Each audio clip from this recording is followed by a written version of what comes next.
The end of August marks 9 years of Geological, and we want to include you in the celebration. We've invited Anita Chopra. You may remember her from episode 429 on Being Seen. We'll be talking about face reading, what it reveals, how it's practiced, and what it has to do with healing and medicine. Part of the episode is a demonstration, and one lucky listener will be sitting with Anita for a face reading.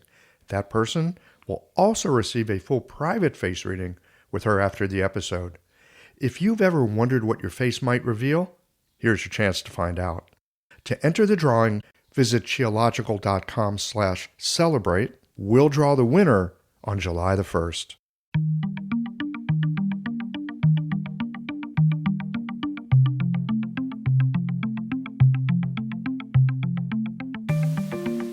But when you get triggered, you need to see, why does that trigger me? And I find that it's very important how you word these things. And you could be like, this really triggers me and I can't work on it right now, but I know I need to eventually sort this out because I do want to be going to festivals and concerts. So a trigger is a chance. A trigger is a huge chance. And you can either blame the other person, like, why did you trigger me? Or you can be like, let's work on this. Maybe I should get some psychology. Maybe I need to have more me time. Maybe I need to be more in nature. But let's use the trigger of finding our weak spots. I'm Michael Max, and this is Geological, the podcast that curates East Asian medicine and methods through the power of conversation. In the 8th grade, shop class was my favorite part of the day. I loved the big open room with the high ceilings that was full of natural light. I was in awe of, or maybe it was appreciation, for how the tools for crafting metal felt different from those that were used on wood. I liked the sounds that they made. The tactile feel of a hand plane shaving a block of wood, the smell of hot metal when it was hammered, so much more satisfying to me than the mental gymnastics of algebra or the bureaucracy of grammar. It was deeply satisfying to see how my skill, or lack of it, would result in a square edge or not, how it was essential to pay attention to getting foundational elements right, because if there was a skew, then that would be propagated through the project. There are certain basics that you had to get right, or everything else was wrong. And unlike ideas where you could argue for or against, the finished product in shop class would reveal where you had it right and where you attempted a compensating correction. There was an honesty about shop class where your skill, or lack of it, was revealed. It was a class where you couldn't not show your work. In art class, you could explore wobbles and share your ideas about theory and feeling, but in shop, there was a transparency that put everybody on an equal footing. I'm not sure if it was the gaps in the bookcase I nailed together, or the bow with the not quite square notch. I would not say there was a satisfaction in seeing gaps, wobbles, and less than a clean shine on the work that I did there. But there was an honest and true-eyed look at my capacity at that moment to take raw materials and turn them into something useful and hopefully pleasant to look at. Pride and craftsmanship. That's something that's earned, and it takes time, attention, and effort. Just like learning to practice medicine, there is no talking your patient or yourself out of the results that are there for all to see. It's a humbling job that requires a capacity to honestly assess the results of our work. The work of being an acupuncturist is part continual attention and effort paid to how we can deepen our understanding and craft, and in part to recognizing there is a natural flow and surrendering to that as a part of the job. Part push, part allow. Effort is involved, as is the discernment on where and how to apply that effort.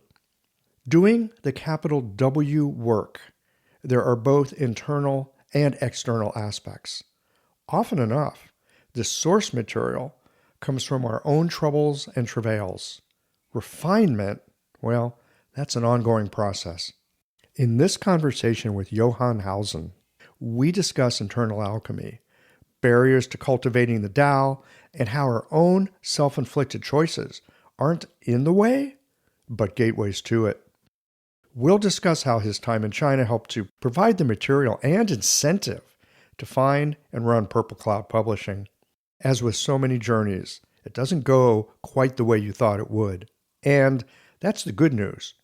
We'll get into this right after a few words from the folks who make it possible for you to enjoy Qiological. Qiological Conversations come to you through the generous support of our sponsors and members. You have clinic challenges? Our sponsors have solutions. Would you like to be able to better help your patients by understanding their blood work? Jessica Parker can take you on that journey. I'm always delighted to learn something new about acupuncture. If that describes you as well, then the Needle newsletter is for you. Later in the show, you'll hear why I use Jane to make my office run smoothly. And Blue Poppy reminds us that there is no such thing as a small detail. Your focus and intention are important. Do be sure to visit the sponsors page on the Qiological website to take advantage of all the special offers our terrific sponsors have for listeners of the podcast. Your patients are so tired of hearing that their labs are normal, especially when they are clearly suffering. You can be the one that finally shows them why.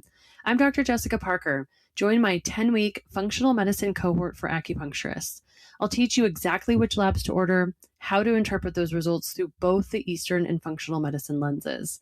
Imagine being able to confidently explain to your patients exactly why they're exhausted when they've been told time and time again that everything is just fine. And as acupuncturists, you're already amazing at reading the body and finding the root patterns. But what if you could see the microcosm of the body in a simple blood draw? Labs are not just data, but another vital sign. In this cohort, you'll discover how to spot things like thyroid dysfunction, hormone dysregulation, and hidden inflammation that Western lab interpretation often overlooks. Join me at drjessicaparker.com to elevate your practice and finally give your patients the complete answers that they've been searching for. I suspect that, like me, you love acupuncture. The Needle, an email newsletter brought to you by a manual of acupuncture, provides you with useful clinical insights. Ever feel overwhelmed by what's going on in our world of traditional East Asian medical research?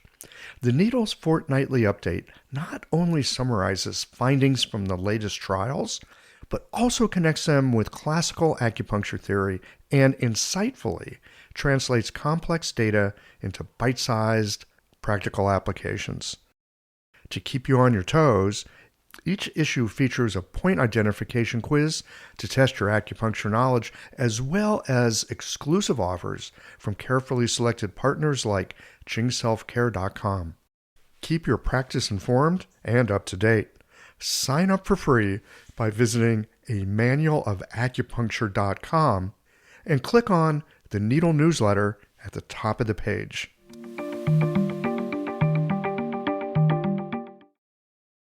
Johann Hausen, welcome to Qiological. Thanks for having me. Glad to be here. Delighted. Hey, we were just talking a moment ago as we were just getting the sound checked and video set and all that and talking about medicine and what we do. I'd mentioned something that you're a busy guy. We're going to get into that in a second. And you made some kind of a wisecrack that I really enjoyed about, well, it's self-inflicted. Yeah. Right? It is like for most of us, we decide to, like, no one's holding a gun to my head and forcing me to do these things. I could well just stay in bed and sleep 10 hours. Like, literally, I have the freedom to choose what I self-inflict upon myself. Yes, what you self-inflict upon yourself.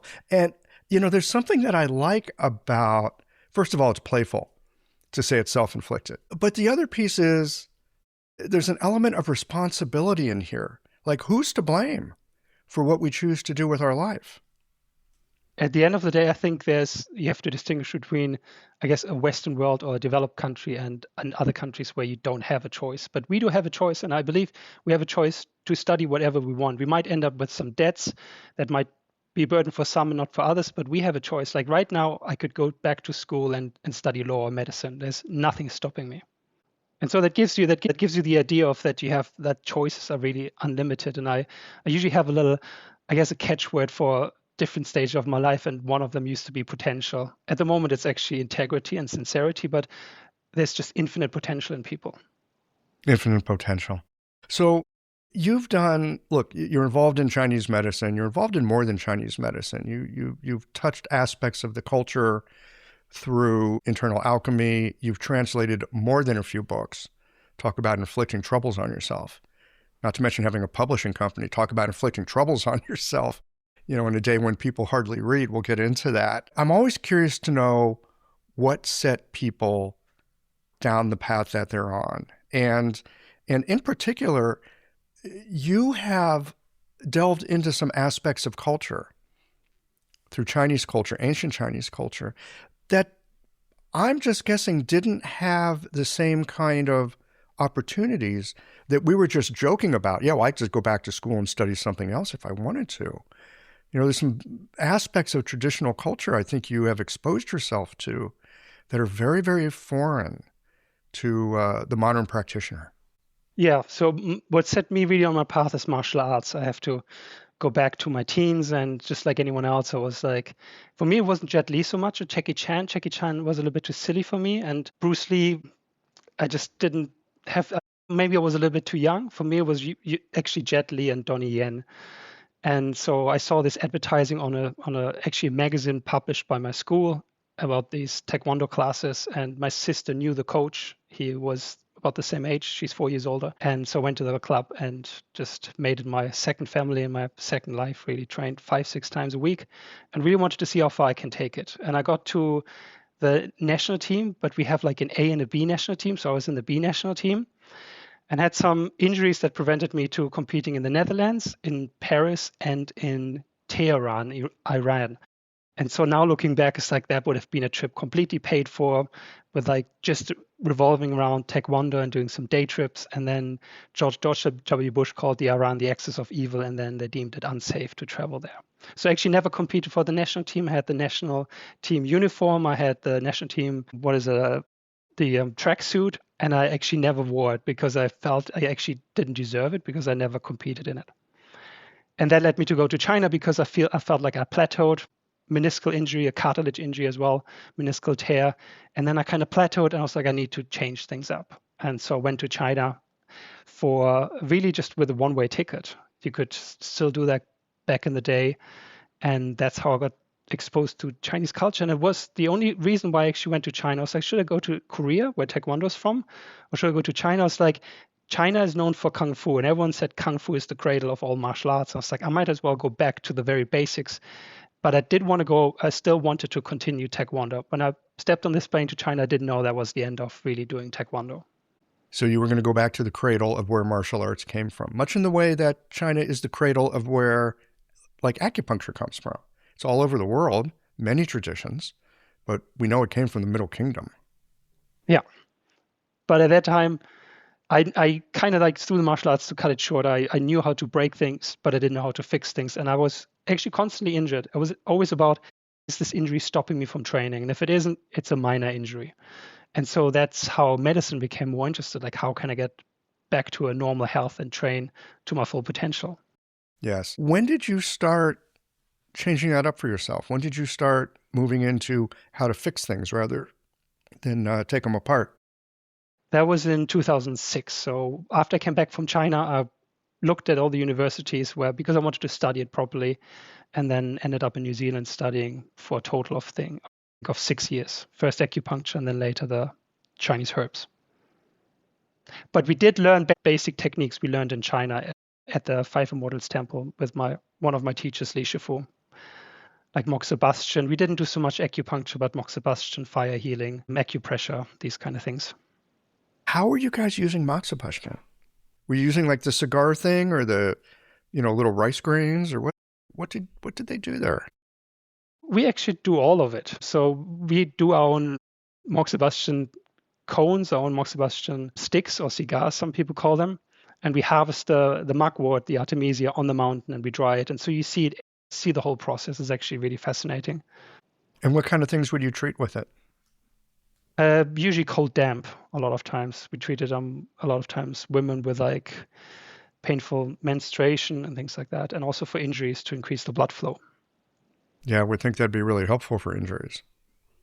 Yeah, and it's also a very damp place, so it gets really cold and damp. Like a lot of people are not used to it. It's quite similar to places I lived before, so I didn't struggle, but some people really, really struggled, especially from South America and Central America.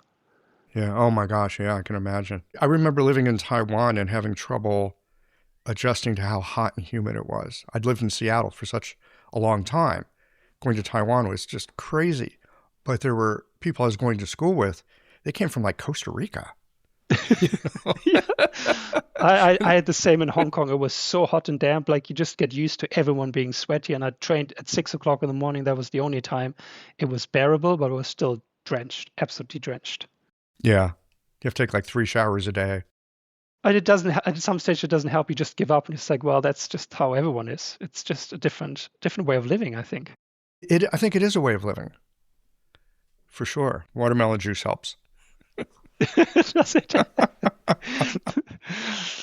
So through all the work you've done, and there's a lot of places to go with this, but where I'd like to begin is some of the internal alchemy work that you're doing. And I've noticed that there's a name that has shown up on your books quite a bit. I've got a note here. Xingde is somebody that shows up in your writing quite a bit.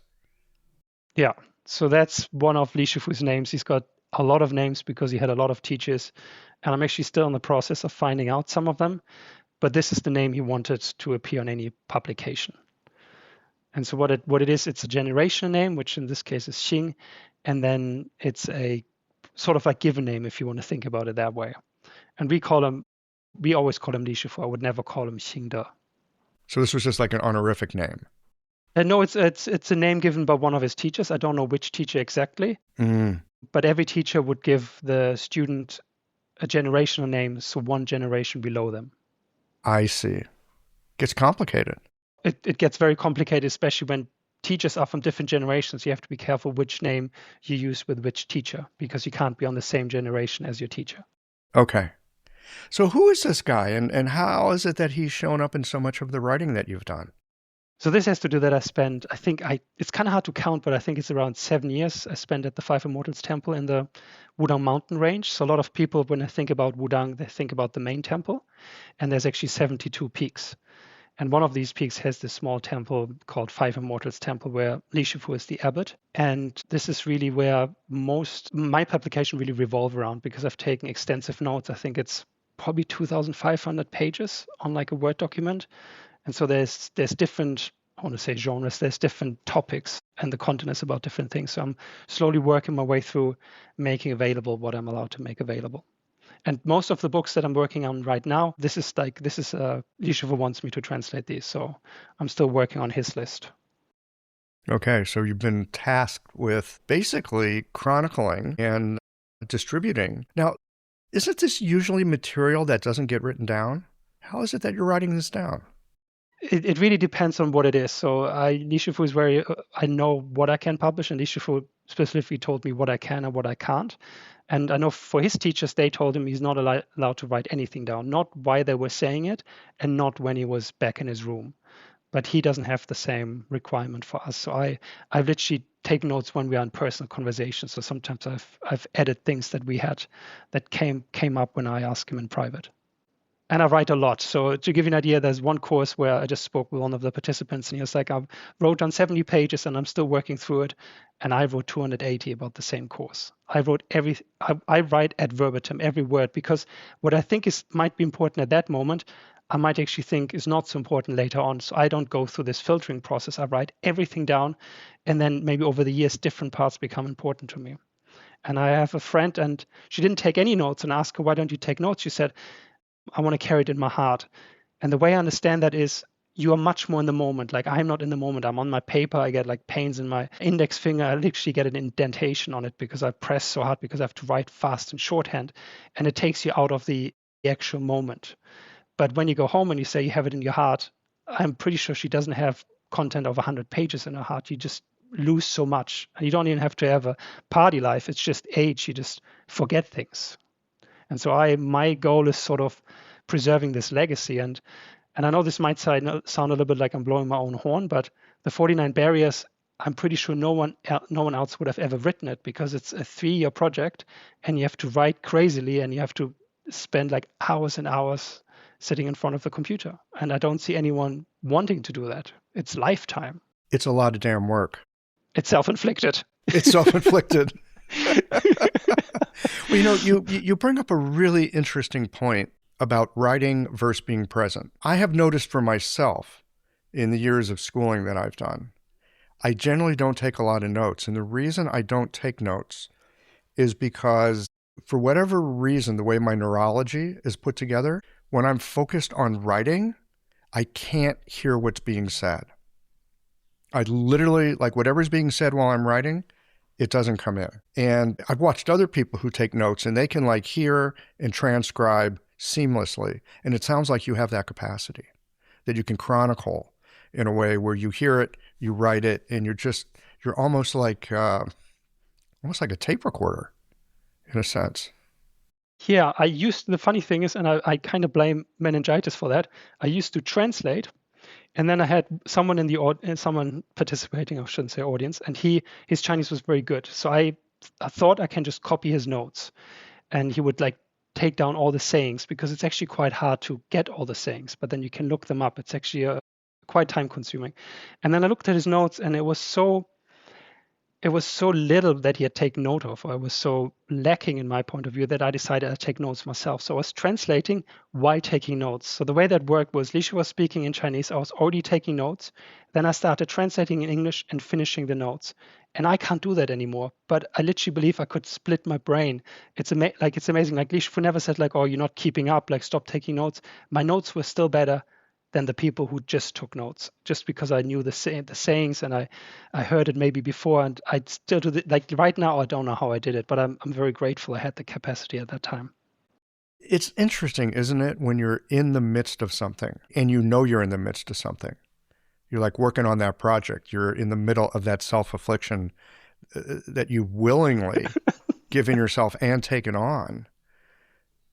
Capacities will arise. You'll have ways of getting through it. And it's like, I suspect it's like training anything.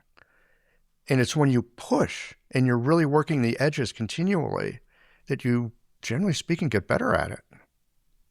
Yeah, I think so. It was, at that time, I wasn't doing it for like publishing books. I wasn't thinking about like making money of it or anything. Well, the books don't make a lot of money to begin with, but I was just preserving knowledge, because I never sure how long Li Shifu is going to stay at Five Immortals Temple, because he's got his own path to go as well. And so for me, it's almost like this stuff will be lost otherwise. Self-inflicted. You're on a mission. It's the same when you go into the clinic and you have a very old practitioner and you're like, maybe they're going to live another 5 years and maybe 3 more in clinics.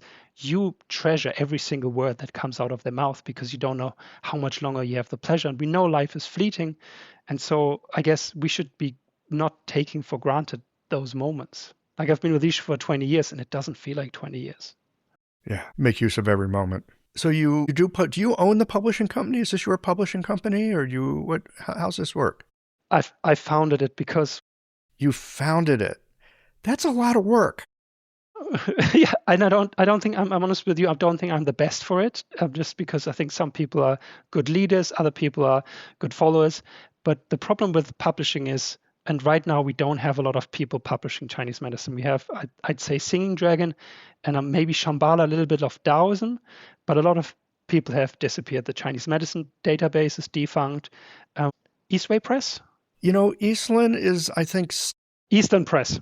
Yeah, they're still there, but they've been around a long time. Who knows when they're going to retire? So I guess there's a gap, but the other problem is, and I spoke to people publishing, and they told me they're getting 5% of the royalties, and so that's so little when you clock up the hours that you spend writing a book. And I think books are not appreciated enough. Everyone thinks like books should be for free, or I get, not often, but I get emails of people like, can you send me a free book? Like header, like not even like sandwich, like some praise, then can I have a book some more? Like literally just like, can you send me a book for free, as if I'm a millionaire or I have like hundreds of free books lying around. Like I pay for this book out of my own pocket. That'd be like me knocking on someone's door, be like, hey, can you give me 20 euros? It'd be the same. And so I find it very, eye-opening, but my goal was to give the authors always more than 50%. So the lowest I've gone was 51%, just because it contained a lot of illustrations and I had to pay a lot upfront. And then within 5 years, I want to break even. So I want to just cover my costs. Yeah. I haven't done a lot of books, but I did one some years ago with Eastland. And when I think of the amount of time that I spent with translating and discussing with the doctor and then discussing with my editor, it's like 2.5 years of dedicated effort. And then it's sold for like $29.95, which is great. I want people to have it and I want them to benefit for sure. That's why I did it. But man, you don't do books for the money. You do it for some kind of something. What's your purpose in doing that? Because it is a huge amount of effort. First of all, just to do the translation and then running a book business in a day when people don't really read books. I think it's passion. It's probably a little bit like run of the mill, but it's gratification and no one else is doing it. So my goal is I work with a lot of people. So my team is an interior designer in Australia. One artist is in Spain. One artist is in Australia as well. Then my interior typesetter is in the US. My English editor, because English is not my first language, my mother tongue, is in the UK. And Alan Saw, is also in the US. So I have a team that I work with closely. And when they finish the work, I want them to be like, this was actually very pleasant process. Like I compare it with the birth of a child. Like it's their baby and they have to be happy. So there's a little bit of a hierarchical structure because I have a say in the cover because there need to be like consistency or coherence. Like there can't just be one that's just like standing out and just doesn't quite fit. But the author, they have to look at it and be like, this is what I spent 2.5 years of my life with, and I can look at it. Like I actually had one cover remade, cost me €500 because I was like, I will see this cover on an almost daily basis, maybe weekly basis, and it just doesn't sit right. So I had to have it redone. And so I encourage anyone who wants to publish to talk with any of my authors, because if they are not happy, that's a reflection of how I communicate it. So it's all about communication. I have this focus on communication. Like any conflict, anything, it always boils down to communication. And I had a course in London that was just about everything is communication. The cells communicate with other cells. So boiling down conflicts to communication is actually quite interesting. Yeah. And you learned this through a course in England? No, this was a communication course, which in hindsight now, it retrospectively was very interesting. But I just had one friend, she had a publishing house publishing yoga books mostly, and Tibetan medicine. And she gave me a little rundown, and then I probably made every mistake in the book so far. It was a good learning curve, and I actually taught 3 other people in like 15 minutes how to do it because it's so incredibly easy these days. Isn't that almost always the case? There's something you're looking to learn, and you need to learn it because you're making mistakes. We all do. And it seems to take a long time to learn the lesson. And then it kind of clicks at a certain point, and you go, it was that, right?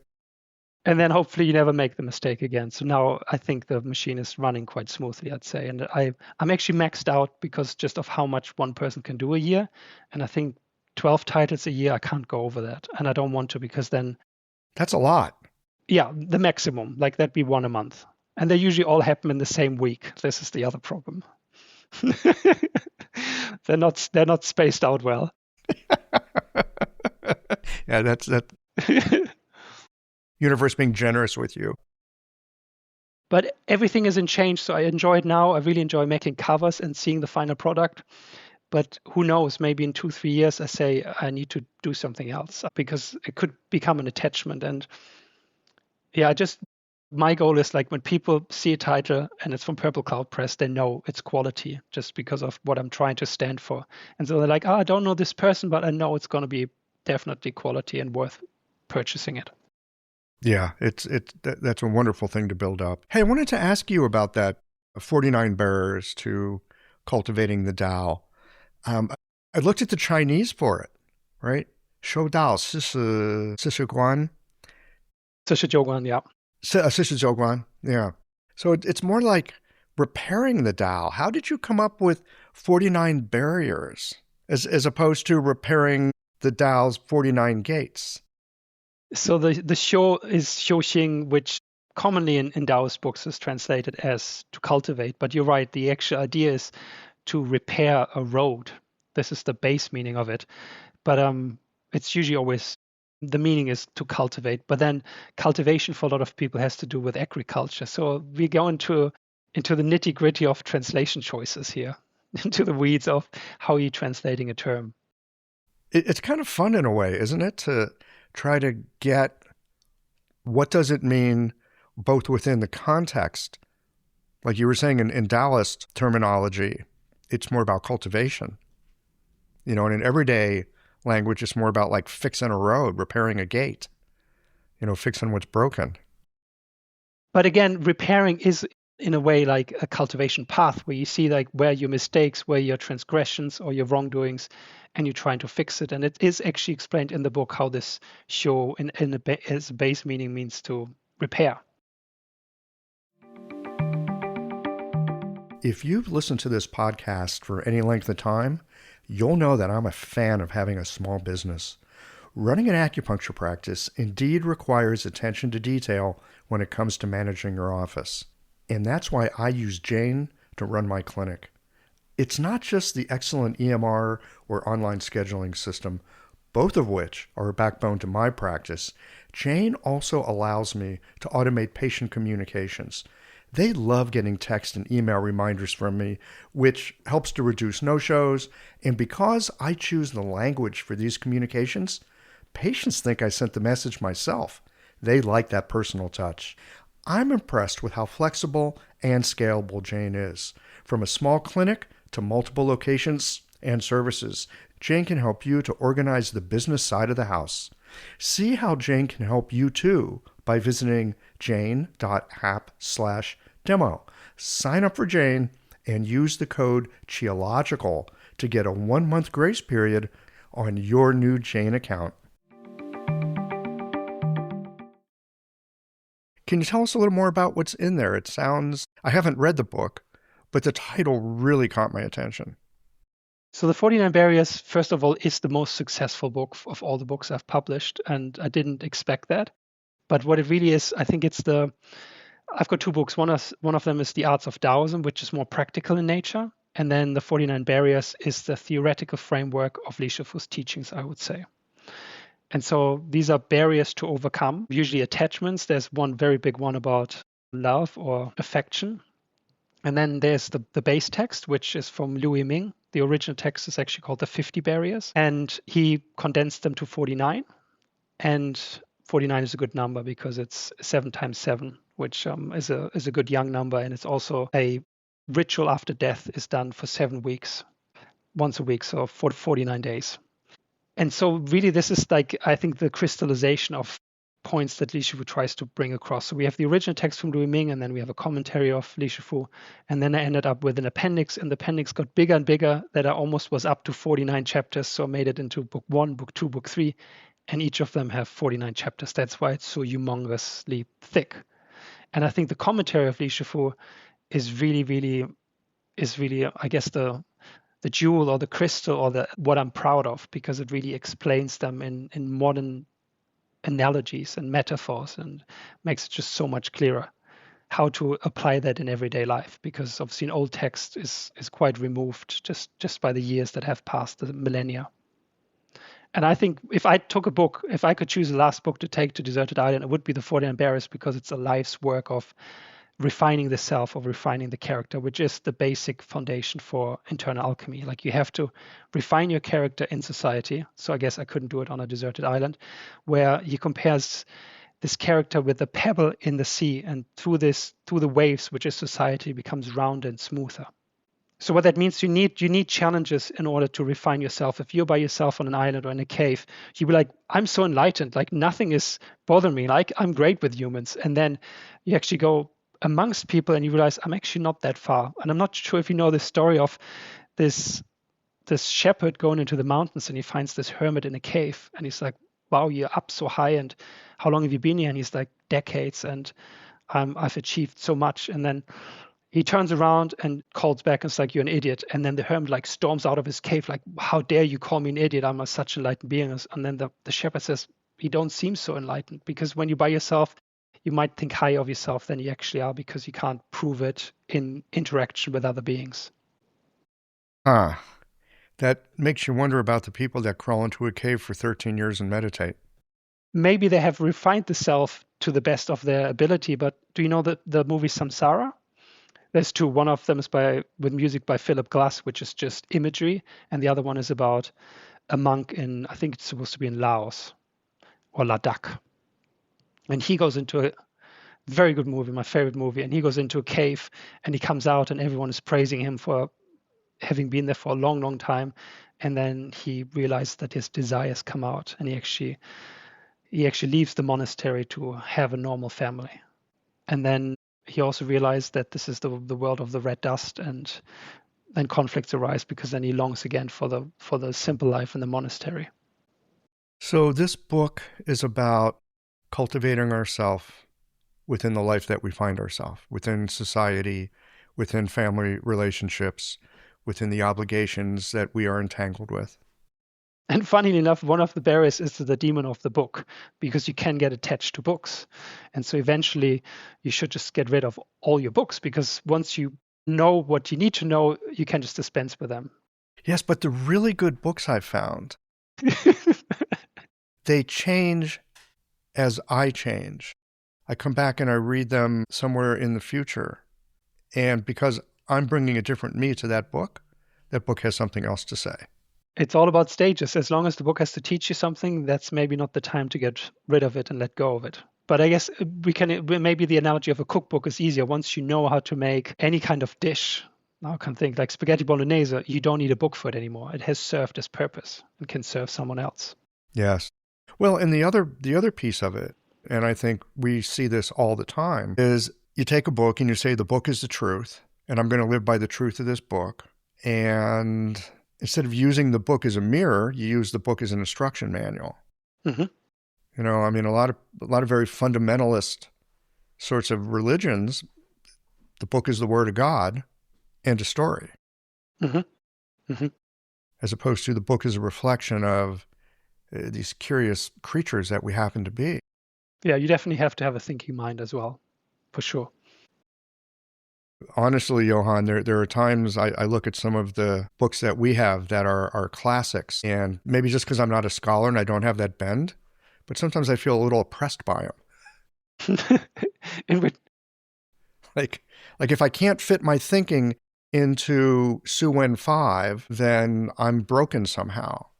And maybe it is just that I don't understand how to do it. I don't have the same mental capacity that some people have. But sometimes I think in our profession, we'll actually look at the classics and say, well, it has to be this way because the classic says. And I think to myself, how's that different than saying the Bible tells us to do this, and so we have to do that? How do you square that round hole? I'm very careful, because a lot of people think as soon as something is old, it's the truth. And just because someone wrote it 2,000 years ago does not mean this person was infallible. And so you have to have a thinking mind, but you also think when it's written by a master or someone who's cultivated so much, I think they have a little bit of a higher standing in terms of what they say, because it's very easy to fall into the trap of thinking like everyone's opinion is worth listening to. And so I think as long as it's marked as an opinion, that's totally fine. I'm in the position where I don't have to insert my opinion, because I'm not writing, I'm translating mostly, or I'm using notes of Li Shifu. And if I have an own opinion, it's going to go into the end notes, and it's going to be very clear, like I speculate, I hypothesize, because a lot of people say like, it's that way. And we don't know what happened in the Shang dynasty. We don't even know if the Xia dynasty existed, and people are still like, in the Xia dynasty. And I'm like, we still have no proof to this day that the Xia dynasty existed, other than in texts that come way, way later. And so it's highly problematic, and we can circle around this in a lot of areas where people like shamanism is the origin of Daoism. It's like, have you actually looked into it and researched this? Like, or are you just claiming that because you like the idea of this animistic religion that then formed Taoism. And there was a really interesting case where someone historically said inaccurate things, someone who was also teaching at a Chinese college, and he was called up on, his student was called up on it, and she said, well, what did she say? Like, history is for the brain and stories are for the heart. And for me, you can't argue like this. That's why I like scholarly approaches, because you have to cite a text or you have to show some research, but you can't just like completely reject it on the basis of like it's a story. Well, it wasn't presented as a story, it was presented as a historical fact, and it was historically wrong. And so history has right and wrong, but with like translations like the Suwen, I don't think there's clear right and wrong. These are all interpretations, and even Chinese people have interpreted them differently. Let's look at the I Ching. There's so many commentators, and they even read like a hexagon text vastly different, like even translations of them, of Westerners. And so there's no right and wrong. It's an interpretation, but it needs to be made clear that it's not dogmatic, like this is how I read it. Just like you said, repairing the path. And from a Chinese point of view, I can't argue against that. I can be like, that's a valid translation. I would have translated differently, but I could also say like, I'm right and you're wrong. And I don't think it works that way with the translation. Yeah, I do appreciate being able to play a bit. And I don't mean play in a non-serious way. I mean in linghua kind of way, with the language, and to find out that, show in, from a Taoist point of view, it has another meaning. This is great. Now I know a little bit more about how to think about that character and to look for the context that it's in. And I don't mean to be abusing our classics, because I also love them, even though I find them often impenetrable.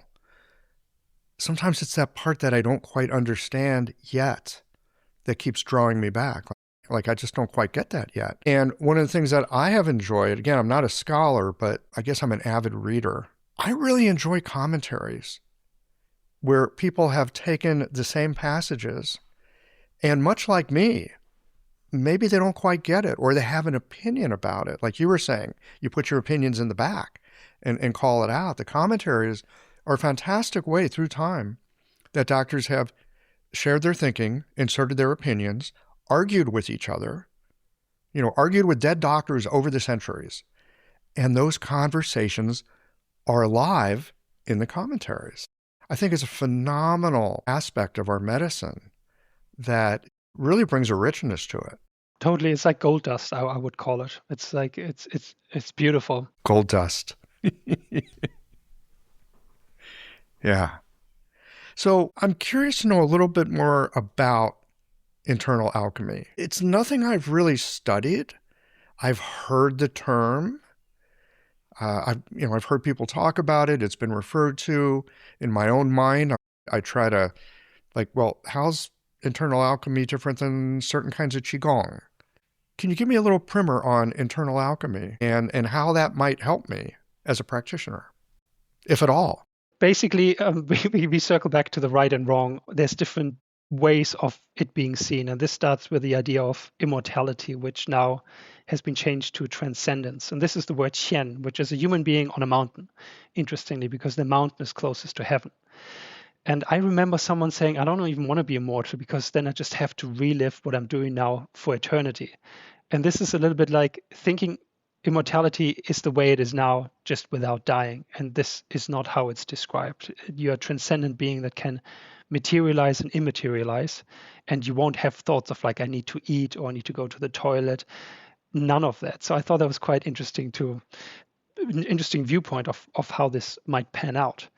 And so there's different schools of achieving that. And so the school of Li Shifu is that you transform your body, or you take your body with you.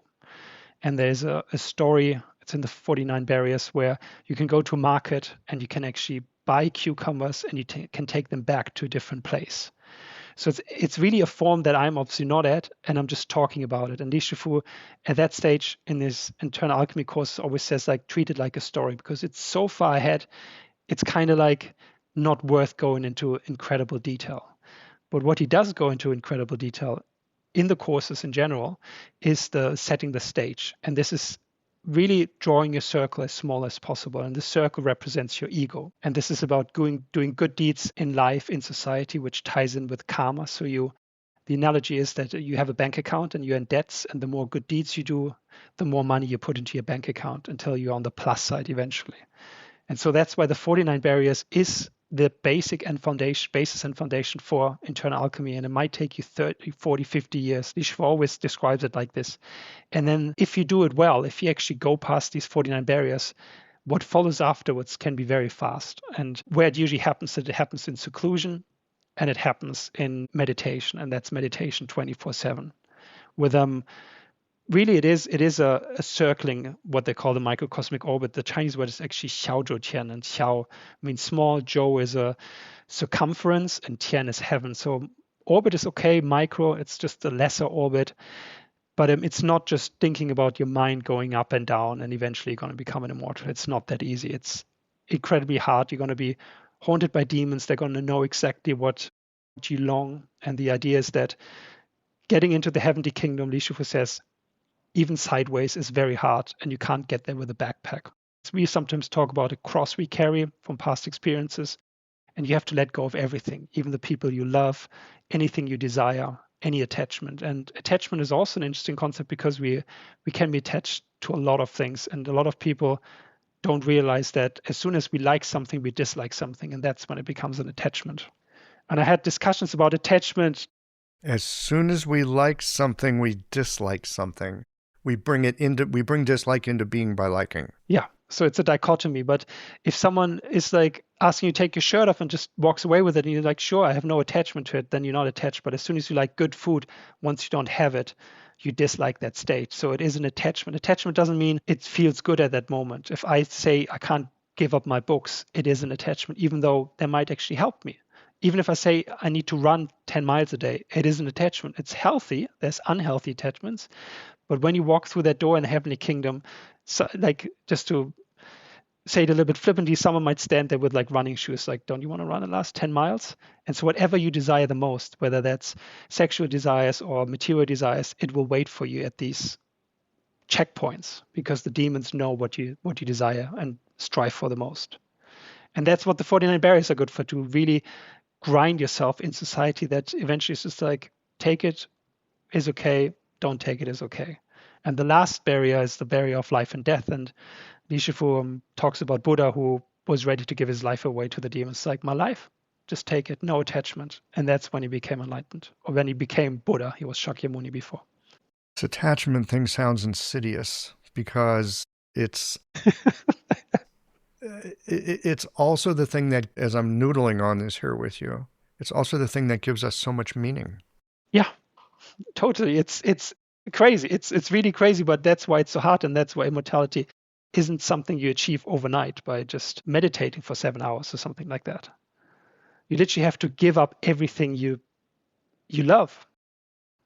And it sounds to me, if I'm following you, that priming yourself by doing this work first, before you go into some kind of secluded meditation, is what allows you to perhaps gain something from that, or maybe get rid of everything through that meditation. But if you just go into meditation, I'm going to get rid of this stuff.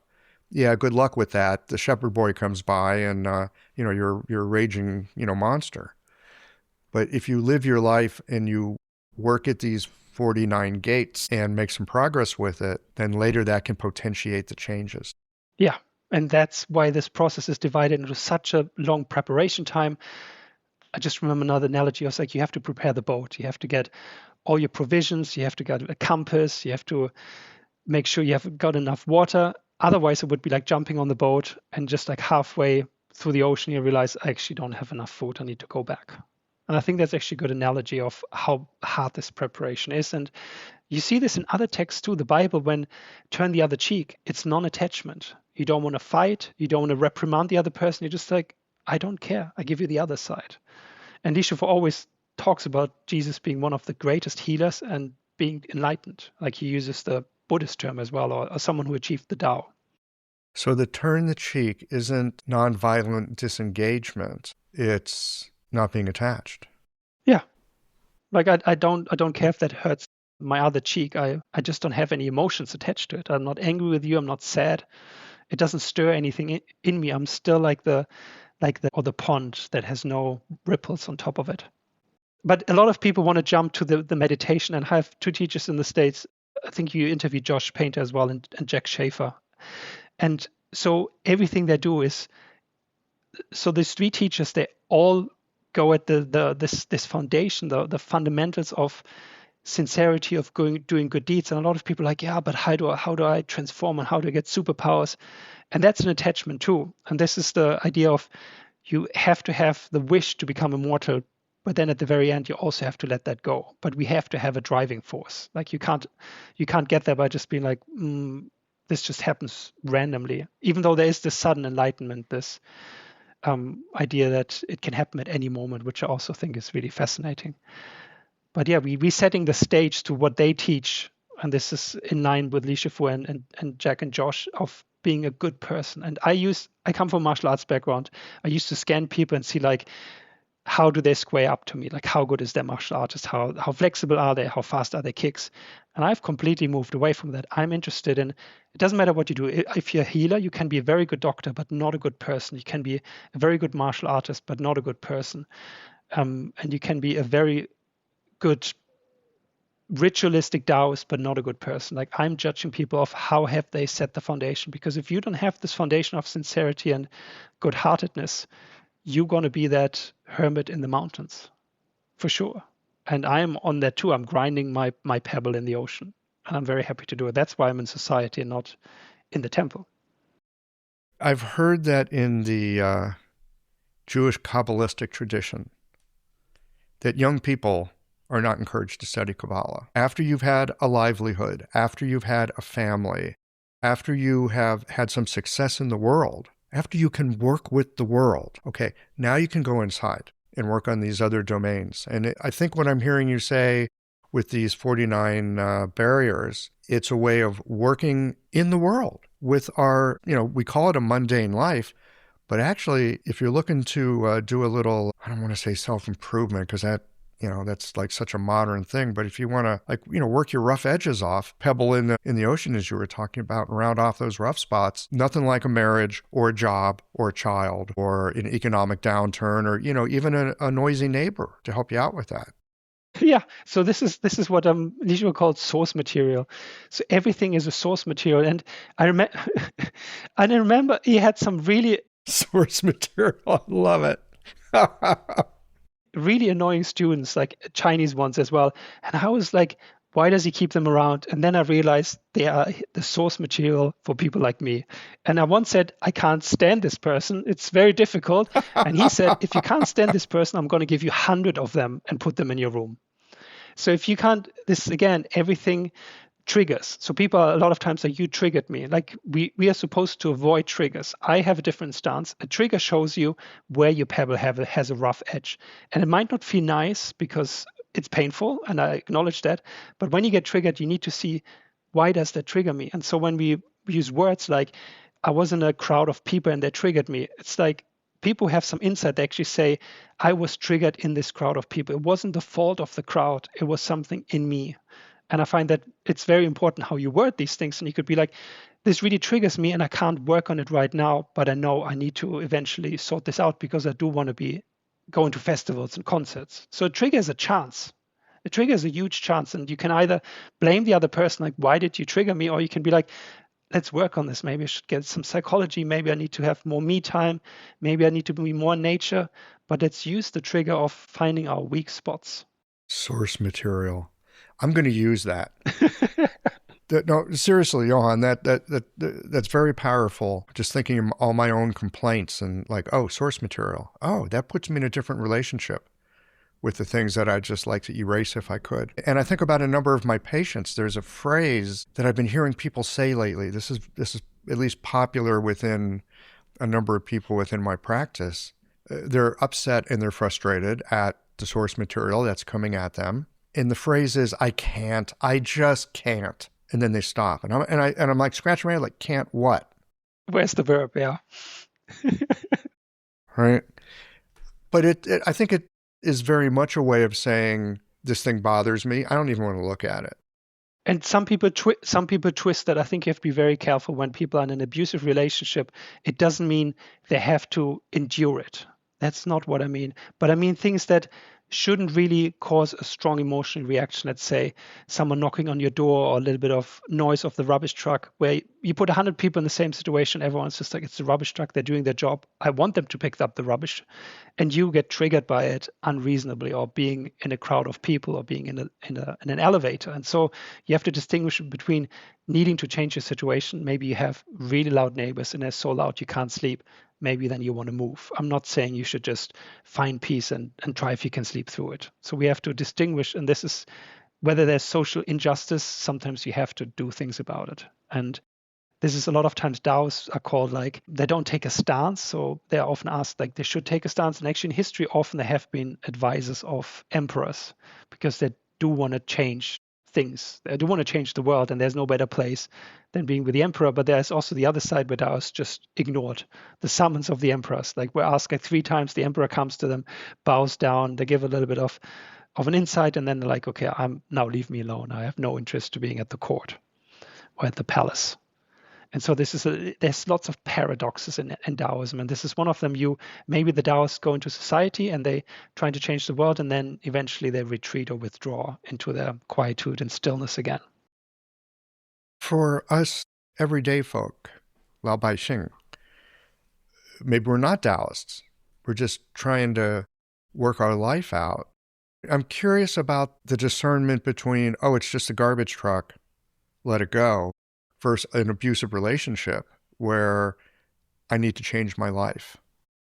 Aren't we quite clear on them? Like, I think for most examples, it's actually quite clear whether something is good for us or bad. I think a lot of people have that insight. And these are the trickiest folks who will say, like, I know exercise is good for me, but I don't do it. And then that's self-accountability. Like, I don't have to say anything. I even tell patients, I know you've heard this before, but I have to say this because it is my job. And then you do what you do with it. If you don't do it, I don't feel your pain. Like, it's literally your body. I've just read something today. Your body keeps score. Like, when you eat unhealthily, when you don't move, when you don't sleep well, your body keeps score. It doesn't lie to you. And the body is a very interesting machine because it sends you out signs when something isn't right. And then eventually, if you ignore it, it gets worse and worse. And I've seen things that I didn't think was possible, like a computer where you press the off button and it shuts down. This is a person being functional for 40 years. They sit down in their car and they can't move. They're like, someone turned my computer off, and I thought this didn't exist. Like the power the body has is unbelievable, and it doesn't work against you. People are like, I'm getting sick, my body just fails me. No, you didn't listen to your body for a long time, and it makes itself hurt. And so this is again like a trigger. It's a chance to make amends. If you're getting sick 3-4 times with colds, maybe you're just always in a stress response. Maybe your adrenaline and cholesterol is always so high that your immunity isn't quite there. Maybe you just eat fast food. And so I think it's an interesting viewpoint of being the body actually helps you. It wants to survive, because if it doesn't make itself hurt, you're going to eventually not be able to sustain its functioning. Yes, this raises a question for me sometimes as a practitioner, that when people are coming in and they've got certain problems, and the problems are because they haven't been listening, am I doing them a service by helping them to continue to not listen? That's a very good question, because you're taking their pain away in that specific moment. But as long as you do that, so there's symptoms, there's as we talk about in medicine, is the root and the branch, right? So you want to give them some relief, so they maybe get the motivation or the impetus to change their life. And I had a time in China where I had migraines, and when I have a migraine, I can't think straight. The last thing I want to do is even get treatment. I just want to be in a dark room with no sound. But as soon as you take the migraines away, or a little bit, I have the power to do stuff. I have power to make medicine. I have power to receive treatments, because I'm in a different space. And so I think our job as a practitioner is to take the branches away, but also mention the root. And I'm sure you do that, where you tell people, I can fix you, but actually you're doing an exercise, or maybe your lifestyle will make you come back to me. And I could not say this and just take your money, but actually I don't want to see you. Like, I'd rather have you healthy and not see me, because we're in a profession where we should say, I hope I don't see you again. Yes, it's true. It's one of the few professions where we're trying to get rid of our customers. Yeah, it's quite interesting, right? And my friend, a good friend of mine, is a physiotherapist, and she told me, that a lot of people never raise their hand above the head during the entirety of a day. And I was like, yeah, she's right, because unless you have high cupboards or cabinets, you don't have a need to do that. If you do qigong or any kind of physical exercise, even in the gym, you raise your arms above your head. But you can get away of not doing that for weeks, potentially. Huh, I hadn't thought about that. And so we're limiting the range of motion of our shoulder, which is a fantastic joint, by not using our bodies and not being in our bodies at all, understanding what it's able to do. Even something as simple as getting your hands over your head. I hadn't thought about all the ways that our life is so convenient for us these days, but it eats away at our capacity because we're just not going through normal ranges of motion. Yeah, or even walking. A lot of people take their car for like a 500-meter ride because we don't walk anymore. We don't want to walk. And I like technology. I'm not entirely against AI. I think it has great potential in saving lives and everything if you use it well. But it can also make us take the calculator. I've taught an EJ course a week ago, and people were doing simple math, like 13 plus 18 on their phones. I was like, I'm not going to allow this. Like, seriously, this is so simple. If you have kids, your kids probably know this, and you should have the aspiration of doing 13 plus 8 in your head. And I kid you not, it sounds like a joke, but I've seen it more than once where people are like, well, the calculator does it. It's like, you're not using your brain, it's a muscle. I watch myself do it all the time. I do. It's like, I could add this up. Yeah, but what if I get it wrong? I'll just pull out my count. No, I do it.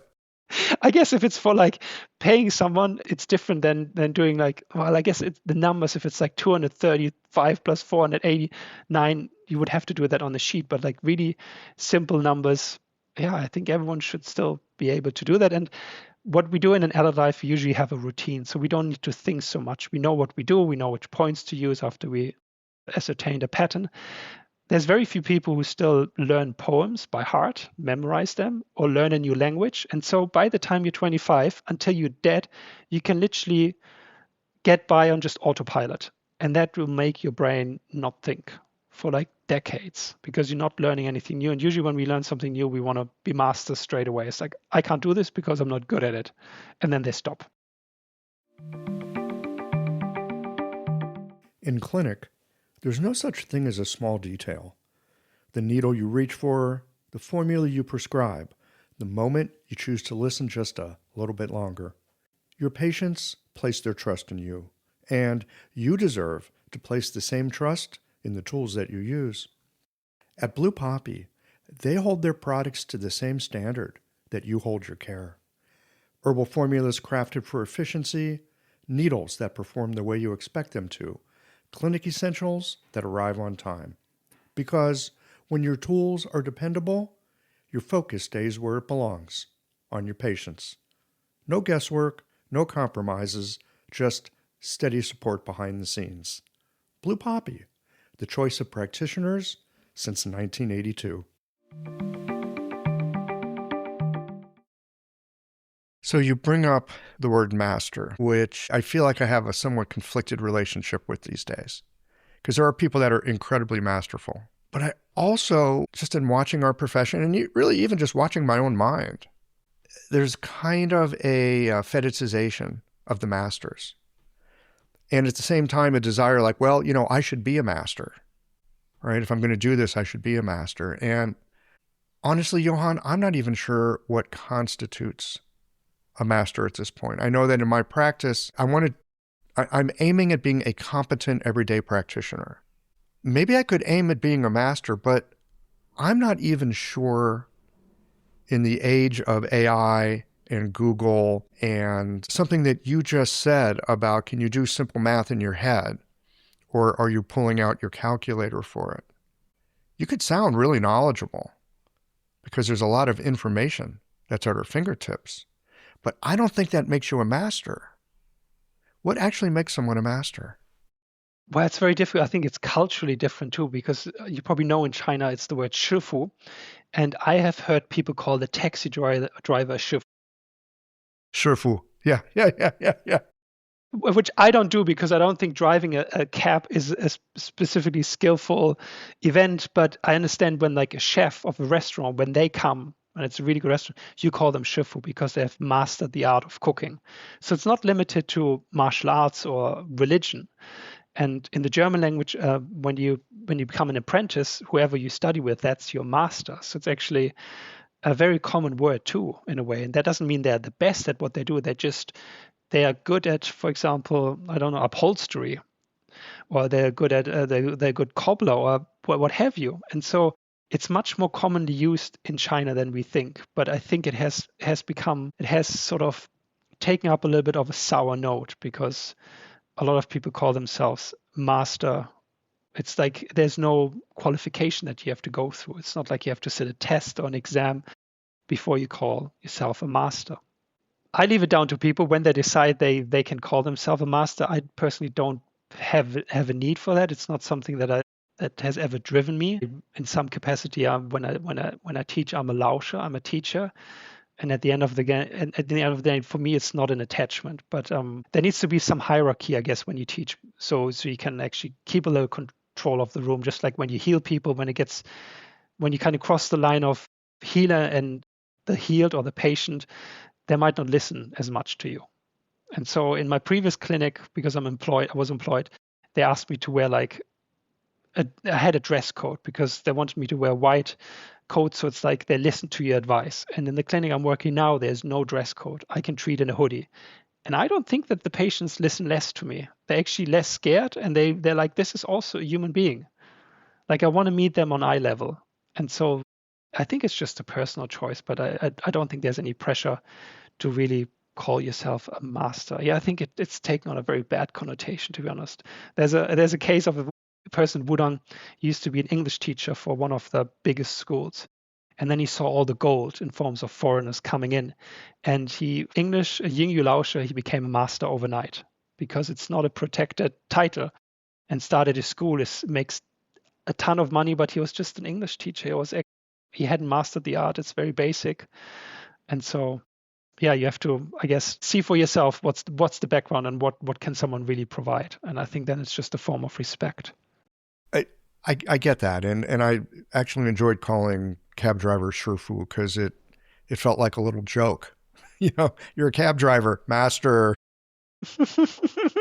just a way to kind of, be friendly with people. Get a good price. Yeah. Well, no. Yeah, I was a foreigner. I was going to get the foreigner special, of course. Wait a minute. Aren't we supposed to go this way to get to where I'm going? I actually do know where I am. Shifu. But I just want to come back to this again for a moment. Maybe I'm asking, what am I asking? I'm looking for the qualities. I think I'm asking after qualities, not necessarily behaviors or knowledge, but qualities that make someone masterful. How does a quality not show in behavior? Isn't a quality? Yeah. No, more of a quality. Yeah, I had the chance. So I was with Li Shifu over winters where it was just me, where I followed him around, and I was incredibly observant. I actually enjoyed the time. I can't really pinpoint any like specific teachings or medicinal formula that I learned at the time, but just watching him interact with people. And I was thinking about this today. He speaks Henanhua, and when he really speaks it, he's a little bit harder to understand. But with his foreign students, he talks Putonghua, which is just like standard Mandarin. He spoke very clearly, which made me believe he wanted me to hear what he was saying. And there were conversations where I hardly understood the other person, but I understood every word of him, so I could still understand the context. And so this is how I really got to see his qualities of interacting with everyone, just like even in a small shop, buying Daoist socks, like meeting people from the religious department, seeing him interact with other people. It was a very, very interesting time of not being in the focus of attention, but just seeing what does he say, his body language.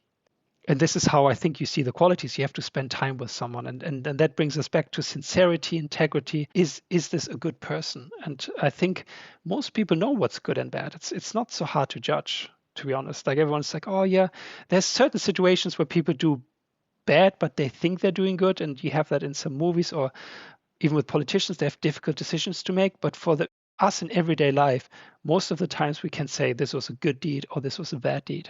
I would not disagree.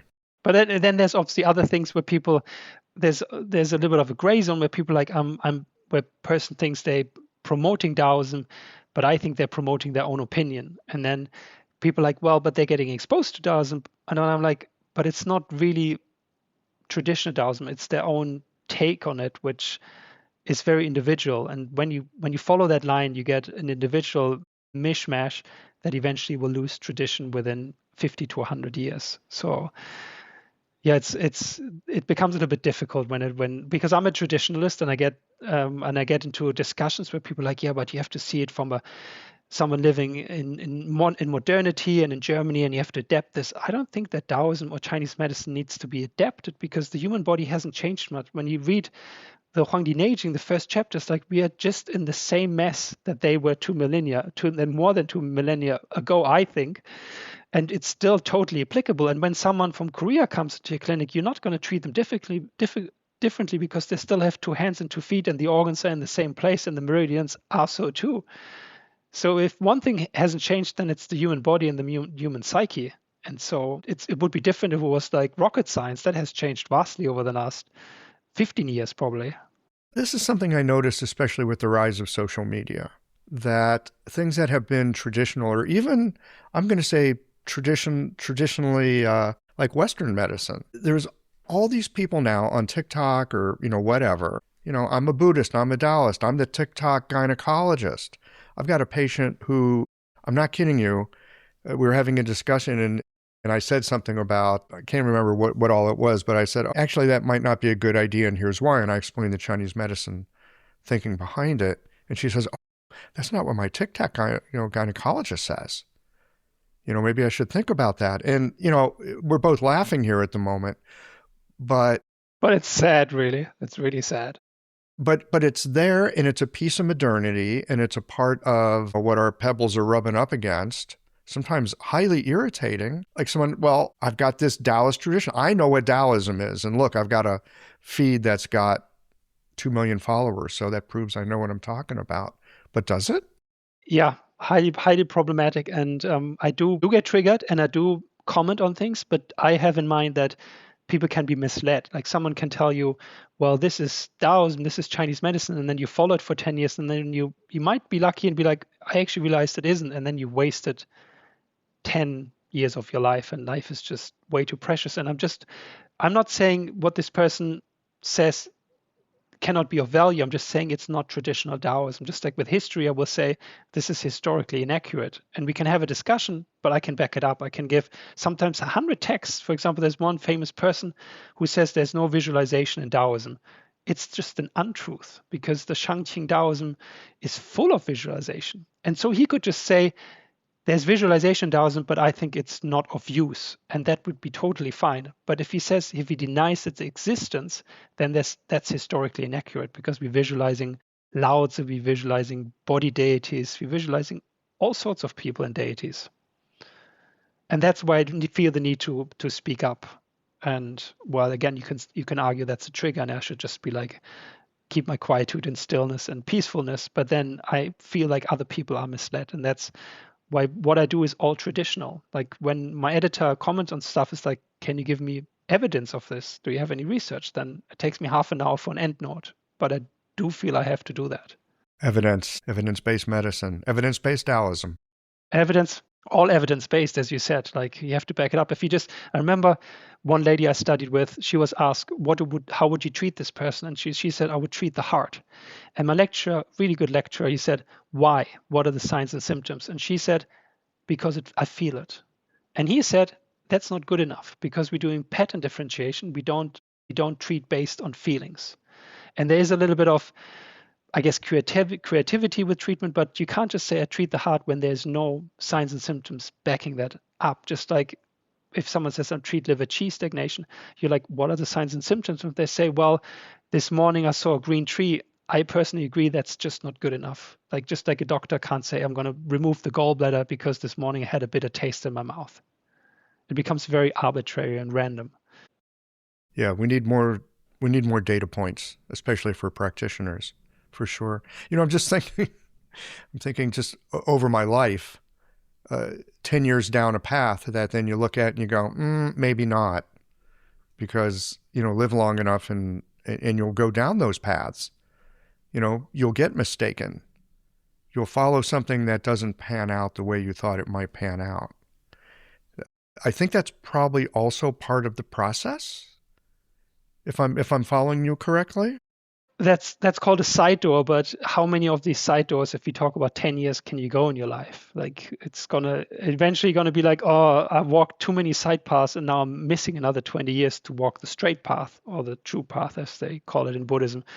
And so you need people who see that you're straight off it. And this could be in any way. A lot of times when people in clinic, like, I was in an exploitative, abusive relationship with a narcissist, I often ask, like, what about your circle of friends? Because there is some of them must have seen it. And often it's like, no one said anything, or they said something, but I still didn't want to see it, because they trying to pull you back off that. Because when you take, let's say, an example of someone, they want kids and they're with this partner for 15 years and it happens and they edge towards the 40s, they might actually have missed that window. This is a little bit cultivation in Taoism you can do with like 80, 90 years. Dishu says, as long as you have a breath left, you can become enlightened. And a lot of people have started very, very late. Like Jan Feng, the proclaimed founder of Tai Chi, started at 83. But with like childbearing, just to shorten that window for women is much tighter. And they're like, I thought we are going to have kids and then it didn't work out. And now I'm 45 and it's not safe anymore. Opportunities truly are lost in time. Yeah.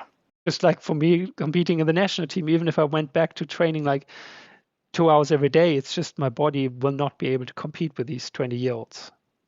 And then you have to let go. We have to let go of this attachment. And this child wish is really breaking people. I see it a lot of times. Like, even when they're still in this partnership and it's actually a healthy partnership, but for some reason, I want to say God or the Tao had a different plan. It's still a very big psychological burden for people not to bring life to this world. I think we all see it in our practice on a somewhat regular basis. And especially as fertility rates change. And I mean, in general, fertility across the world is going down right now. It's very interesting that there's negative population growth in many places where 10 years ago, 12 years ago, people would have said, we're going to have too many people in the world. And now there's discussions around, there might not be enough people in the world. It's a really curious yin-yang flip that I think we're facing at this moment. Why do you think that is? Do you think it's the food, or do you think people opt out of having kids because of career choices? Is it the food? You could probably make a lot of good cases for it. At this point, I would say that this is my opinion. Let's put this in the opinion column, okay? That I think we were on a trajectory of too many people and really overburdening the planet. And there's much greater intelligence at work in this incredibly complex, phenomenal world that we live in than we can comprehend. And I think I'm starting to understand a little bit about yin and yang after all these years. Like a sine curve, or? It's kind of like a sine curve, but also that, and you mentioned this earlier in the conversation about when you have a like, you generate a dislike. Having a like makes a dislike. It can't not. And I think in some ways, as our world was careening toward overpopulation, there's an influence that it also got brought into being of bringing the population back down. And not just through death and disease and lack of resources and starvation, but because anything that gets out of balance will generate its opposite. It cannot not generate its opposite. That's an interesting thought. There's a Chinese saying, you might even know this, it's called Uji Bifan, which means if one thing like U is really object, like Shu, reaches an extreme, like the Ji of Taiji, B means it must, and Fan reverse. And this is the idea of when yin and yin, just like what we call the two fish, like the yin yang symbol, when it reaches extremes, it has to go the other. And there's even a saying, when joy reaches an extreme, it's followed by sadness, which I think is really interesting because we don't think that when we laugh really, really loud, that we're going to cry out of sorrow. But the way I understand this is if your joy reaches the highest point, there will be a point that's less of a joy. Just like when you party a lot and it's all yang, you're going to crash into yin. And I feel like this is what you said, like it reaches this point where it's just a tipping point and then it needs to decrease, turning into its opposite from yin to yang or yang to yin. It self-generates its opposite. It actually brings into creation its opposite. Again, just my theory, not even a theory, it's an opinion. Theory is something that you've been able to prove. This is my opinion. And I remember learning this in my first few months of Chinese medicine school. You take yin to its extreme, it turns into yang. And I would think, oh, it's poetic and it's deep. I've got no idea what that means. Philosophical. Or maybe someday I'll understand, because I'm just a dope right now. But lately, it just occurs to me it's just the way this world is put together. You can't have something without its opposite being generated by it. That's where it comes from. Again, I'm gonna point this back to what you said earlier, that any like that we have will immediately generate a dislike. Now we've got two attachments to deal with. Yeah, and we want to break the wheel. We only can get out of it by leaving yin and yang or by leaving the dichotomy. And when you look at the cosmology, above yin and yang or above the Taiji is Uji, which is I call it the bounded, the infinite boundless. And there is no two. There's no G, there's no you and me, there's no distinction. We just all become one, which again is very hard to grasp with your mind, but it's this non-attachment. It's just, it doesn't exist no more.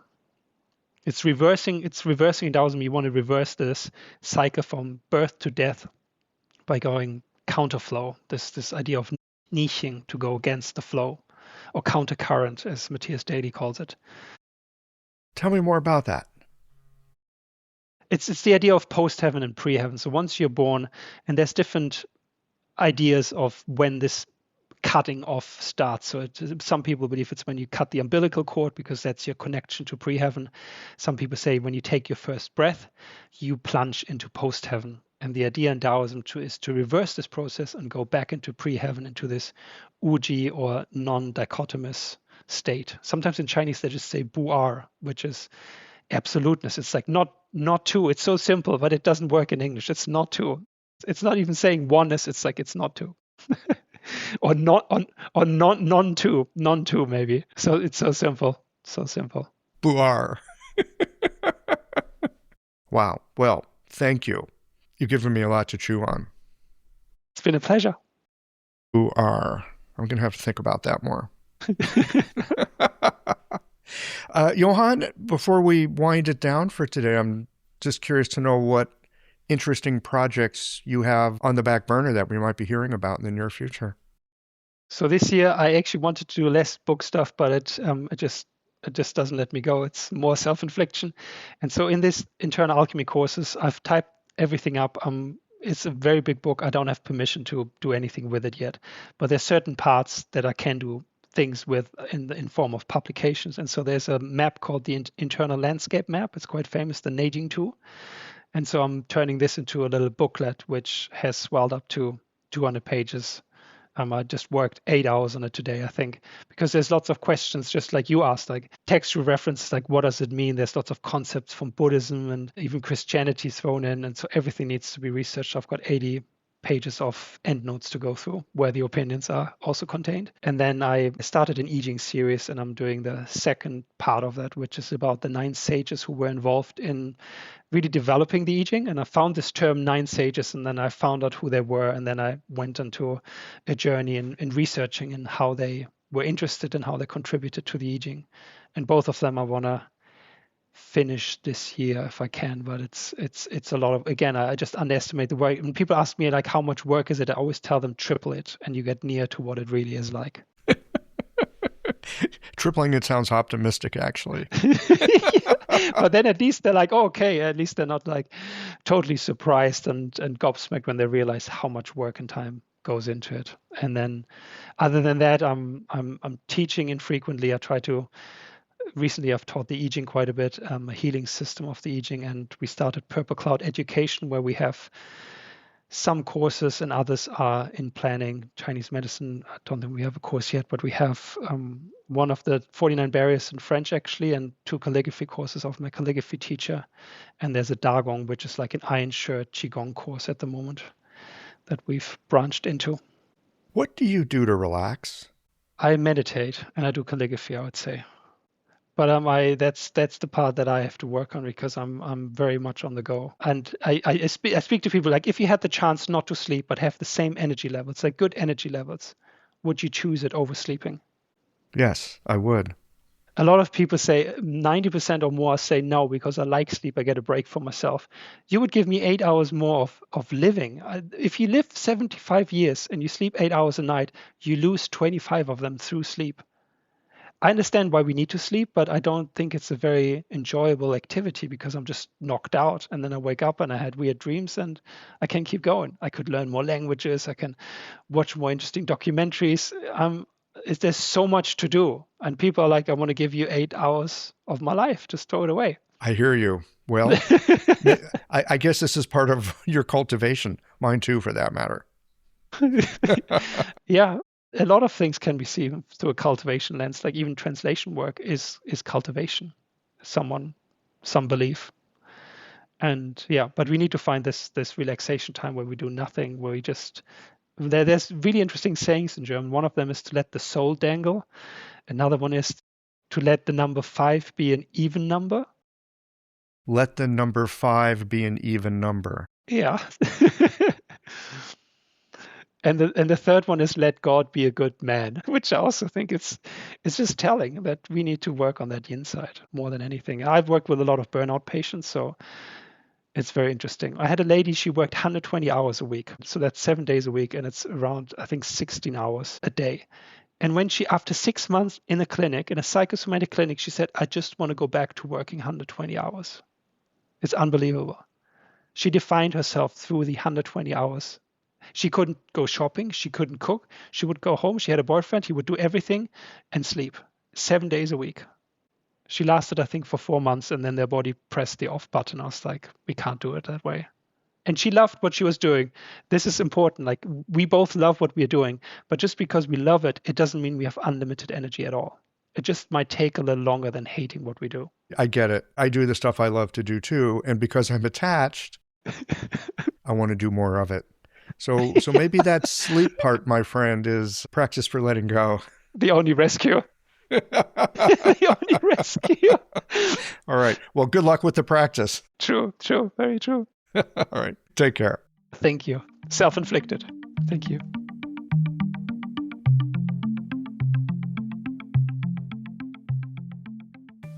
Well, that wraps it up for this conversation with Johan. I wasn't surprised to hear that Johan had his life moving in one direction, and then, in short order, it all came apart, and he found himself moving into a world that he hadn't anticipated. It's not an uncommon story. Learning to take these changes in stride, that is part of the work of becoming fully human. I liked his perspective on source material. Sounds nice, doesn't it? Source material. All that undigested experience, attitudes, opinions, blind spots, and triggers that gets our attention in annoying and dismissive ways. The rough edges where we need refinement, self-correction, patience, and transmutation. I also appreciated his thoughts on living within society and the marketplace of the world as a way to refine one's character. It's not about trying to get away from the world, but using the world as your classroom, so to speak. That the friction we encounter in daily life is part of what helps to take the edges off ego and selfishness.